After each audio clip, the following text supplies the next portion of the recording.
This September, Apple is doing something they have genuinely never done before. Two brand new iPhones launching side by side that barely feel like they belong to the same company. One of them is the most camera-focused iPhone Apple has ever built. The other one folds in half and looks nothing like any iPhone that came before it. The iPhone 18 Pro and the iPhone Ultra. Let's talk about both of them, starting with the one built entirely around the camera. The biggest story on the iPhone 18 Pro is genuinely the camera, and once you hear the details, you understand why. Right now, every iPhone camera has always had one fixed setting for how much light gets let in. It never changes, shot to shot.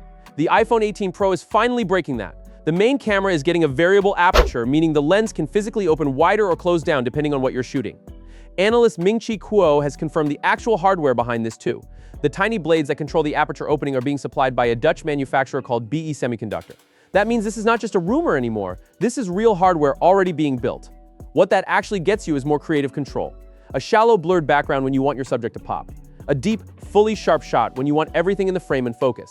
Basically the kind of control that used to require an actual standalone camera.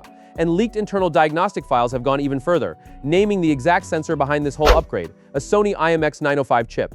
Keeping the same pixel size as the current iPhone 17 Pro Max sensor, while adding that new variable aperture capability on top. Apple is also reportedly giving the telephoto lens a wider aperture too, and building out more genuinely pro-focus features directly inside the camera app itself. Now, the front of the phone is getting a real visual change too. The dynamic island is shrinking. Apple is moving some of the Face ID hardware underneath the display itself, which frees up space and makes that pill-shaped cutout noticeably smaller than what you have now. A few smaller details are worth knowing as well. Apple is reportedly simplifying the camera control button on the side, removing the touch sensitivity and haptic feedback it currently has, leaving just basic pressure sensitivity behind, likely to help control costs. The back glass is also getting reworked. Right now, the area around the MagSafe ring on the current Pro models has a slightly different two-tone look compared to the rest of the back. Apple is fixing that, giving the whole rear panel a more seamless, frosted, unified appearance. And here's a genuinely interesting modem detail. It looks like Apple's new C2 modem might only show up in some regions. Leaked information suggests certain markets could still use a Qualcomm modem instead, meaning the exact same phone might actually run slightly different internals depending on where you buy it. As for colors, expect dark red with a hint of purple, a light blue sliver, and also black this time around. And battery life is looking genuinely strong too. Recent certification filings have already confirmed a real capacity increase is coming to both the Pro and Pro Max. Now, let's talk about the phone that looks nothing like anything Apple has ever built before. The iPhone Ultra. This is Apple's first ever folding phone, and the shape alone makes it stand apart from everything currently on the market.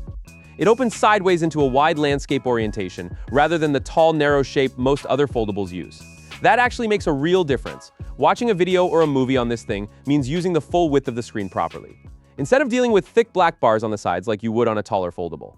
The size numbers alone are hard to believe. Fully unfolded, current leaks point to somewhere between 4.5 and 4.8 millimeters thick, thinner than even the iPhone Air. Folded close, you're looking at around 9 to 9.5 millimeters. The inner display comes in around 7.8 inches, with the outer display sitting close to 5.5 inches when closed. The frame itself blends titanium for real strength with aluminum to help keep the weight down.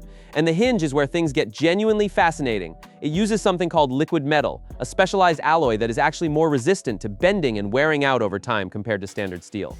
There were some earlier concerns about durability during testing, with reports of the hinge developing a faint noise after repeated folding. But more recent leaks suggest those issues have largely been resolved as production has moved forward. On top of that, Apple has reportedly ramped up orders for vapor chamber cooling parts, specifically for this device too, which should help it handle heat properly even packed into such an incredibly thin body.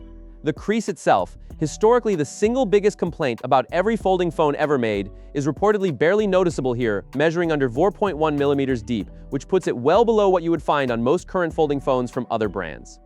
Camera-wise, the Ultra is keeping things simple with two rear lenses, a wide and an ultra-wide, and no telephoto at all due to how little internal space is actually available. But here's a detail that recently got confirmed and is honestly pretty cool. There are two separate 18-megapixel front cameras, one built into each display, so you get a proper selfie camera whether the phone is open or closed. Instead of Face ID, this phone uses Touch ID built directly into the side power button, and even small details like button placement have been carefully thought through, with the volume buttons reportedly sitting up along the top edge of the phone rather than the side. Colors are apparently still being debated internally. One leaker even joked publicly that Apple hasn't even decided yet whether the foldable will come in black, adding that Apple seems to have some kind of vendetta against the color. Take that one with a grain of salt, but it is a fun little detail either way. Mass production is reportedly ramping up by the end of July, and while a few Hinge-related delays were floated earlier this year, most current reporting still points to a September launch alongside the iPhone 18 Pro. Pricing rumors are landing somewhere between $1,999 and $2,399. Here's the honest picture. Apple is putting a camera-focused, refined flagship next to an entirely new category of device on the exact same stage this September. One phone perfects what an iPhone already is. The other one completely reinvents what an iPhone can be. So here's the real question. Are you more excited about the iPhone 18 Pro's camera upgrade? Or is the folding iPhone Ultra the one you are actually saving up for? Let us know in the comments below. With that being said, I will see you guys in the next video.